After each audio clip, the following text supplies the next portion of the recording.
Nĩ itũra rĩa Kĩanderi wa Ndiawangũ gĩcigo-inĩ kĩa ũmbunge gĩa Kĩharũ kũrĩa kĩrĩndĩ kĩnene kĩyumĩrĩtie na njĩra nene mũciĩ-inĩ ũyũ thutha wa ndeto kũhunja atĩ mũirĩtu ũĩkaine ta Nancy Mũnjirũ nĩ atabanĩtie gĩko kĩa magigi.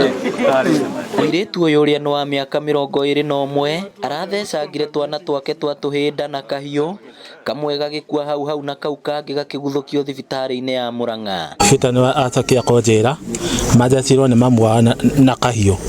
Mamu wao bita nakĩanjĩra atĩ matigire mathecwo na kahiu na mamu wao ora.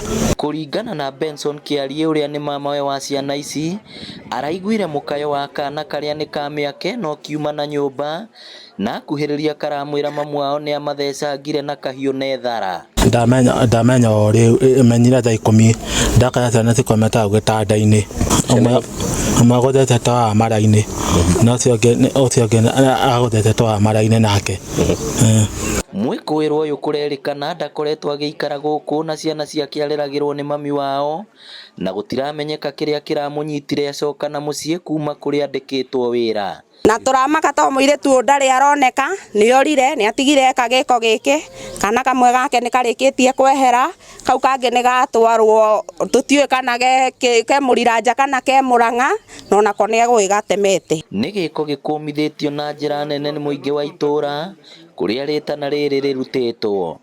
Nĩ gĩko gĩtarĩ kĩega ona hanini, na inyuĩ aciari niĩ no ndĩmũrie tafadhali ta atĩ korwo kaũndũ na karĩkũ kahana na wĩigue biũ wĩ kaũndũ gakũrakarĩtie, tiga kwĩrĩhĩria na mwana, ona tiga kwĩĩka umagara ũthiĩ kana ũthiĩ kwĩya friend.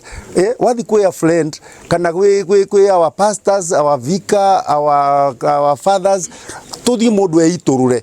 Na niĩ no hoe thirikari itũ nĩ tondũ ĩkĩrĩ oro gũkũ na riboti ĩno nĩ ĩrĩkĩtie gũkĩmenyeka, mũirĩtu ũcio no atuĩke wa gũkinyĩranwo nake o ũrĩa wothe kũngĩhotekeka na nĩgetha oerwo ikinya rĩa kĩwatho.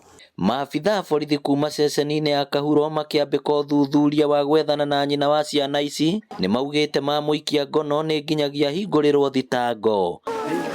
Ngĩribotera Inooro TV kuma Kĩanderi Kĩharũ kaũntĩ ya Mũrang'a, rĩtwa rĩakwa nĩ Victor Kĩnuthia.